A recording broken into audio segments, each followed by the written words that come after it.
Hello everyone, welcome to month 2 of the progress videos that I'm putting out for this game. I put one out, I'm recording it exactly 30 days after the last one that I put out. So this has been exactly 2 months of progress.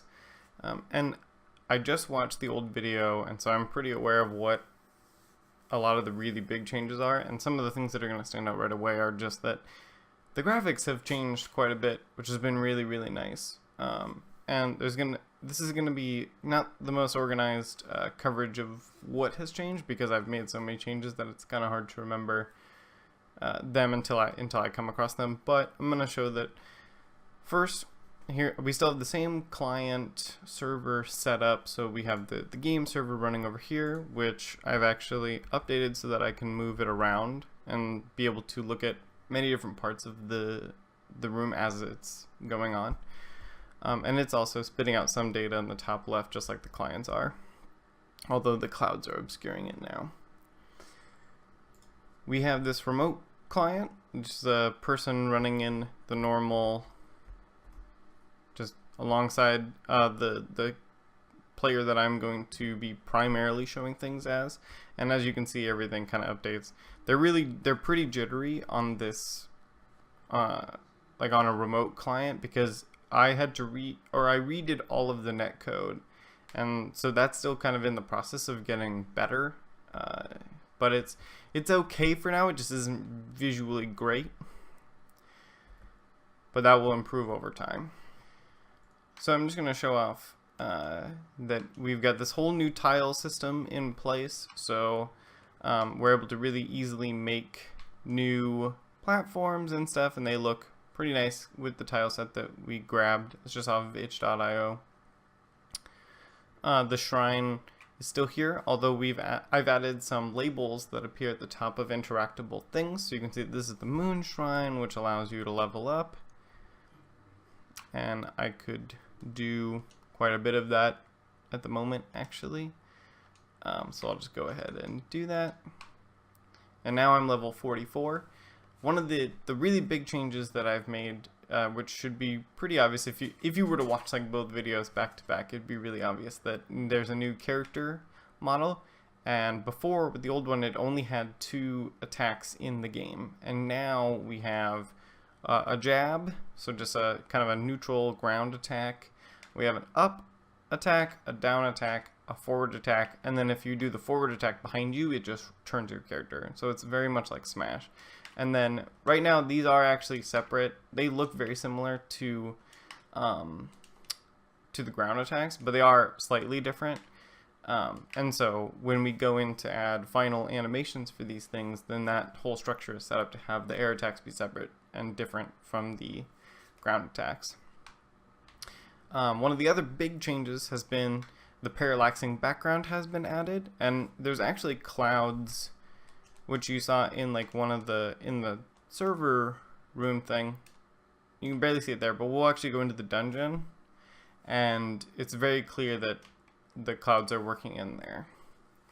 We still have the same structure. I did change a bug where if you tried to load into a room at the same time as another player, it would pop up 2 rooms. Now the server recognizes that it's being fired up, and it will queue up players and then drop them all into the level at the same time.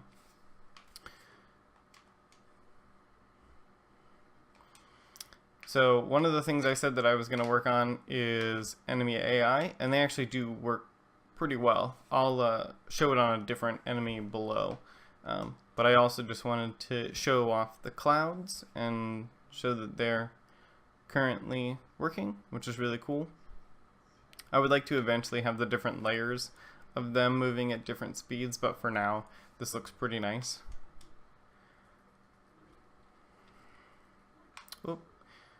So yeah, there's some problems with the running over the tiles right now, but that'll get fixed. But yeah, you can see he chases me around, he'll try to swing at me, and they're actually capable of like jumping on onto platforms and stuff. They're aware of their immediate surroundings, and they'll make judgment calls to try to climb up stuff, which is kind of cool. There's just not really a setup in in this level for showing that off too well.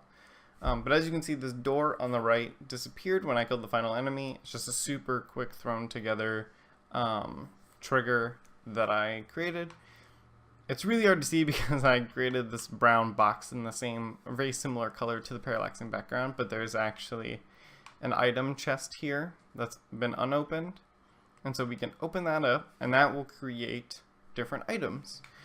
And so we can actually, if you're standing on top of 2 interactable items, then you can use a button to cycle through them. So it's kind of hard to see with my character name appearing there, but like my second weapon, so these, and then there's a stone weapon and a steel weapon. They all have different damages, which is again pretty hard to see. But these are all exist as items in the database. So when the item chest is interacted with, then it goes out and says, give me the list of items that you would like to spawn here. And there's some randomness to it. And then those items are generated as these white blocks. Eventually those will have some sort of graphical thing. But as you can see, my current weapon is black, and it's kind of hard to tell, but it is actually it's translucent at the moment. And so if let's say I switch to this one, then you'll see that my weapon changes color. So they all have assigned colors. This is black, but it's not translucent. Steel weapon's gray. There's some slightly more interesting ones, like the diamond one is pretty transparent and is kind of this grayish blue, which is cool. So that's been like a really big change, and all the damage on that applies to enemies and works really well. And we can just head back to the overworld. But that's pretty much the game loop now. There's been just a lot of upgrades on existing systems, as well as working on the netcode a lot, which is going to be just like an ongoing process throughout the whole development to make that better. I haven't done very much with having players fight against each other yet with the new netcode, so that's going to be one of the big testing points that I work on over the next month.